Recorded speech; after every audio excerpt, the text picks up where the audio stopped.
guys, here we're going to be looking at the game Karpov Korchnoi. As you can see, the position after bishop e3, where black goes ahead and continues to develop the bishop to g7, f3, protecting against knight g4 and supporting the pawn on e4. Black goes ahead, develop the knight, queen e2, castle, bishop c4. So the key about this move compared to seemingly logical castle is bishop c4 keeps the pawn from advancing to d5 in the center, creating a very strong counterplay for black. Now, it's not necessary to stop it. Castle is another main line in this position, and after d5, white has various options which we're going to discuss later on. Now, bishop c4 is a very good move, defending the d5 square and preparing to do some prophylaxis and continue to get the attack going via h4 and h5. Black goes ahead and plays bishop d7. Now, e6 square is not available anymore. There are situations where black would exchange and potentially play something along the lines of bishop e6. However, there's certain disadvantages to it, as you can obviously see. Bishop e6, and there's going to be double pawns. Now, bishop d7. The idea is to improve the rook, go to c8, and jump with the knight to e5 or a5 and create some counterplay. White goes ahead and plays h4. To be honest, the idea of h4, you could say, well, how come white is playing h4, having not castled or done the prophylaxis? Having played h4, white hasn't committed to playing h5 on the next move. Now black goes ahead and plays rook c8, and the bishop on c4 is in a dangerous spot, so white goes ahead and removes the bishop to b3. Knight goes to e5, preparing to jump to c4. Here's an interesting spot for white to consider this h5 idea. And now what's going to happen, black is going to capture, and here the best move would probably be to just castle. Now, let's say white goes ahead and plays g4. Here, black has interesting way to escalate the situation, playing knight g3, which is not quite that common, as considering the fact that the knight is obviously getting trapped there, having been attacked once to rook g1. So here you can use your imagination to see what are the possibilities for black, and there's as you can see, there's quite a few shots and possibilities. So here what black does is this classical idea of rook c3 sacrifice. B takes c3, and knight takes on f3, and this knight escapes effectively, capturing on e4 and targeting this c3 pawn. But you shouldn't forget the fact that black sacrificed quite a bit to get to this position, which is pretty much the whole rook. However, black did pick up a few pawns, namely 3 pawns, and after bishop c3, got exactly 3 pawns for the rook. King goes to e2, and here bishop c6 and bishop takes a1 are both possible, with a very good position for black, very good compensation. So here this is another typical tactical idea which you guys must memorize to succeed in Dragon.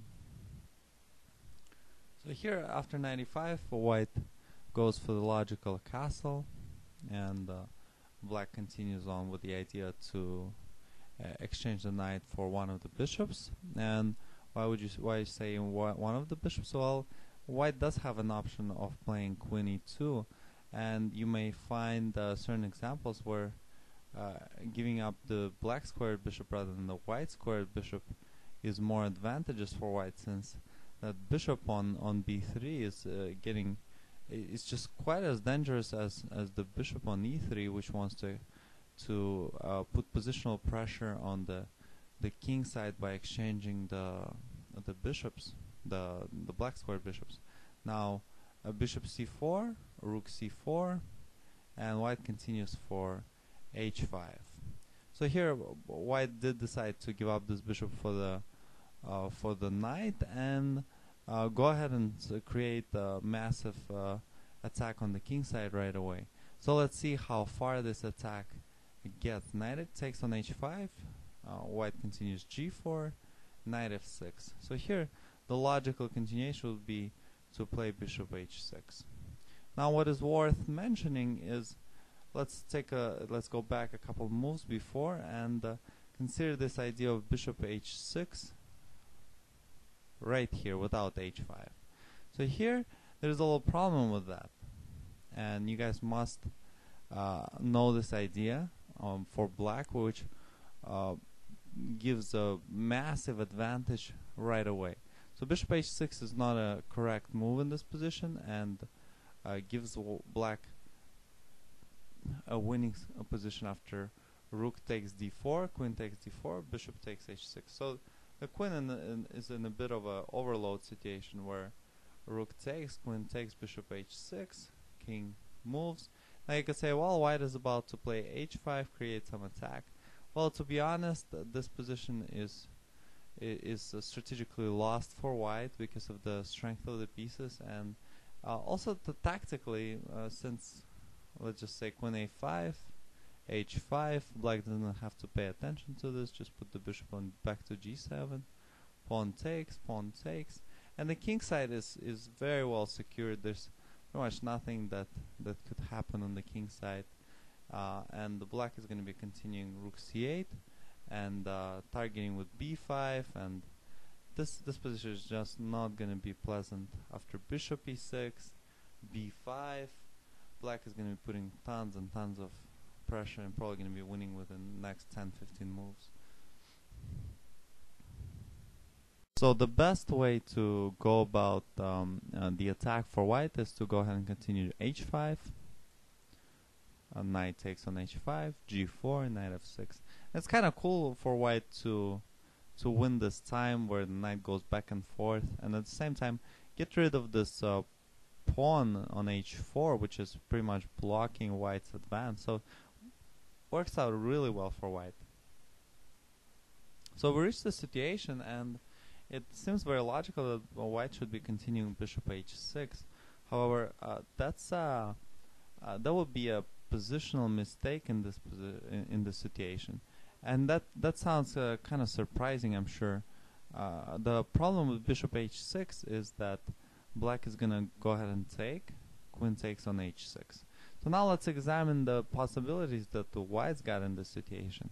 And if it's white's move, white has this powerful knight d5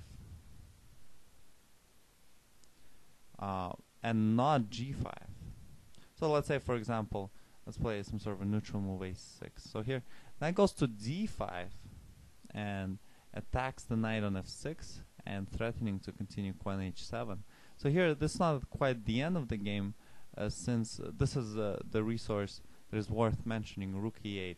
And once white takes on f6, e takes f, queen breaks in. So this position is going to be winning for white. Now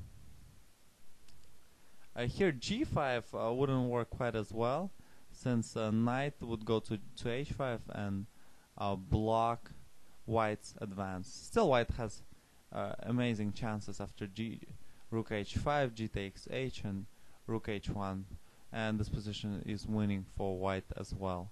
However, here what is very strong for black, obviously black is not going to be playing a6 in this position, and here black has a very powerful resource, which is rook takes on c3. Once again we see this sacrifice, which is just amazingly strong. B takes, queen goes to a5, and continuing with rook c8, continuing with b5, b4, potentially some checks on the queen side, putting more pressure potentially e5 or d5. So quite a few resources for black to explore in this position, and I would definitely pick black in this situation. So here, white comes up with an amazing idea in this game. This is Karpov Korchnoi. This situation had been played before. However, in this game, Karpov reinvents the situation, playing this new idea, which is knight d2, and this is an amazingly strong move. Knight d2 is certainly a wonderful idea. The white knight from e2 defends the knight on c3, and black doesn't have anything better but continuing the counterplay. Queen a5, bishop goes to h6, and here we encounter this interesting idea once again. Bishop goes to h8, sacrificing the rook. So white would go ahead and capture the rook. King takes, and here we're gonna follow a game between two masters. King b1, doing a little prophylaxis. Black continues rook b4, an interesting resource, putting a little pressure on b2 right there. Let's say g5, knight goes to h5, knight goes to c1, trying to defend the queen side really well. Bishop e6, putting a little more pressure right there. Knight goes to b3, queen e5. So here black has very powerful control on those diagonals. White goes ahead and sacrifices, preparing for f4 and f5, making black's position, and actually f4, f5, and f6, making black's position a little bit uncomfortable. Black goes ahead for in between bishop b3. White goes ahead and captures on h7, and black finds this amazing resource. Bishop takes a2, king goes to c1, and if king takes on a2, black would go ahead and continue queen a5, king b1, rook b2, sacrifice, king takes, queen b4, and black continues the attack in a very logical way. Rook gives up on h8, bishop takes, and massive compensation, just completely, actually material advantage, and a completely winning position for black because of the attack. So now black obviously didn't play. Black played pretty well. However, white didn't play the best moves in this game. However, it's always interesting to consider the possible resources, and in this case, bishop h8 is definitely a practical solution to how black can continue going about this position.